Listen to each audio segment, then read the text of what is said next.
शास्त्र कहता है सौभाग्यवती नारी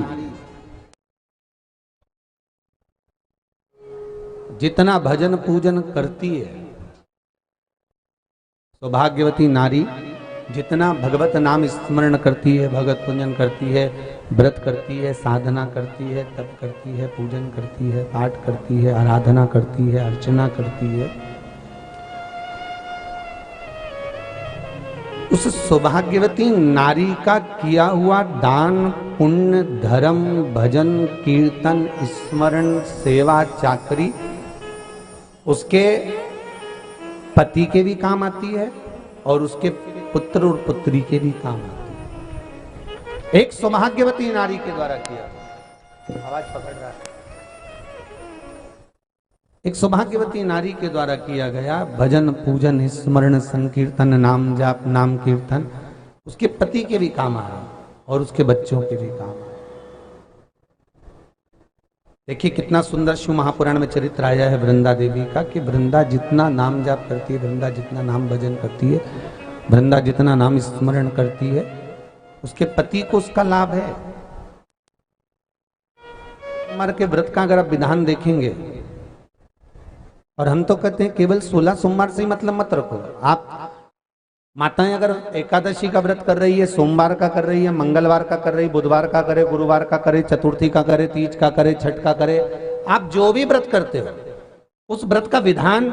स्कंद पुराण में लिखा हुआ है। और स्कंद पुराण में क्या वर्णन लिखते हैं कि नारी जब सौभाग्यवती हो जाती है, लड़की की जब शादी हो जाती है और वो अपने पति के घर में जब रह रही होती है, पति के संग रह रही होती है, तो पति के घर में रहकर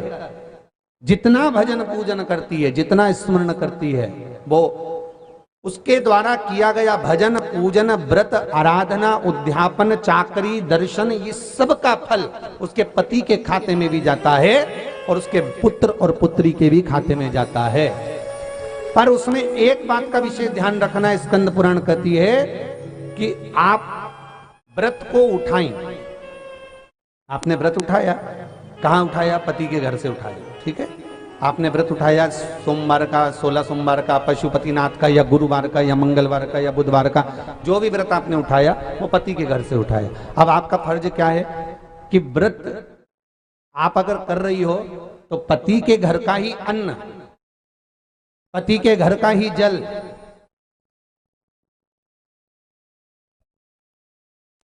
पति के घर का ही सुख आनंद महाराज हमको प्राप्त हो। अगर व्रत करने के दिन मालूम पड़े आपने कोई तीज का व्रत, छठ का व्रत, चतुर्थी का कोई विशेष खास जो व्रत होता है, सोमला सोमवार का व्रत, पशुपति व्रत, और आप अपने मायके चली गई और मायके का अन्न जल आपने ग्रहण किया, मायके का प्रसाद ले जाकर, मायके की थाली ले जाकर, मायके का पूजन का सामान ले जाकर आपने भगवान की आराधना करी, तो स्कंद पुराण कहती है वो स्वीकृत नहीं होता, क्योंकि विवाह होने के बाद गोत्र बदल जाता है। उस गोत्र का अन्न चाहिए, उस गोत्र का भाग चाहिए।